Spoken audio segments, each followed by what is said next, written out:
of 1983, the Great Lakes Shipwreck Historical Society documented the wreck with the use of photos and 16mm film. Photographer Tom Farnquist joins us now as we take this eerie tour through the wreck, which... This area right here, you get kind of a chill that comes over you as you're diving this area because you know what has happened right here. And as we drop down into this tangled mess of cables and twisted metal around the explosion area, it's going to show you some human remains.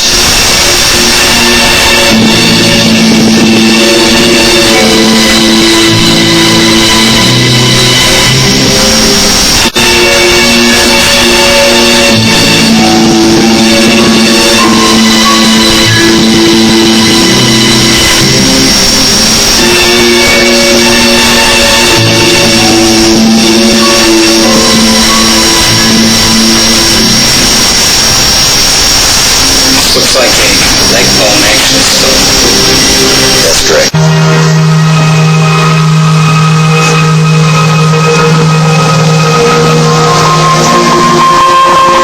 Believe it or not, that's the smokestack. It's just collapsed like a pancake. Both by the explosion and the pressure of the sinking. Still had air in it, but it went down and just collapsed it. We're moving across the vessel from the port side over to the starboard side once again, still on the stern. And we ran into our next area of human remains.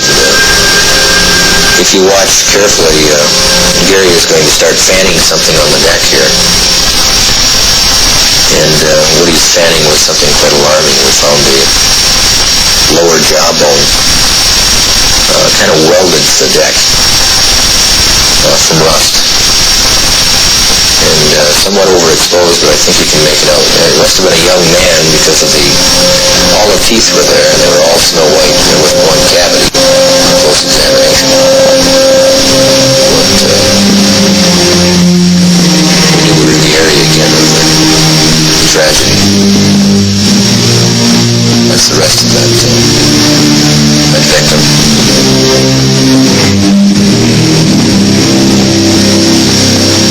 Skulls are very fragile. Very fragile, like eggshell. Just above this one, we found another skeleton pinned up to this ladder. And if you touch the skulls, it's like I said, they're like an eggshell. You have to be very careful.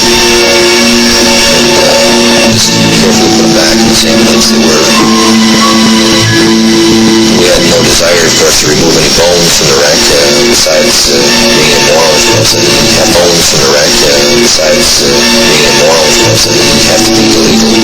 It's a natural gravesite. All shipwrecks have any human remains whatsoever are considered to be natural gravesites and should be left that way. I think it does point out, though, very graphically the horror of shipwrecks, which we have seen very little of in the films we've run previously.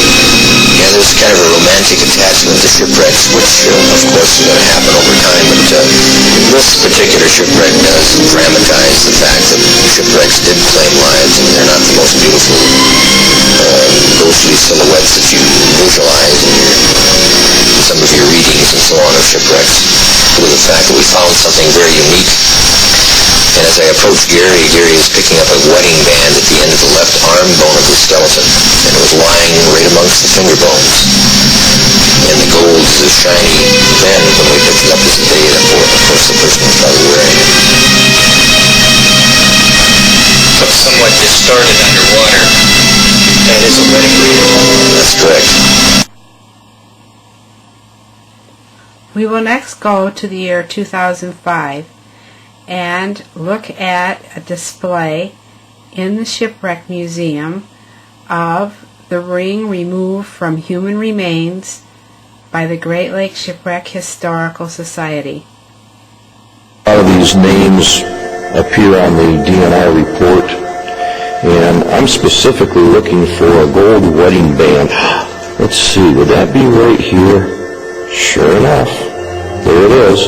That was taken off of the skeleton finger bones of a sailor on the Superior City.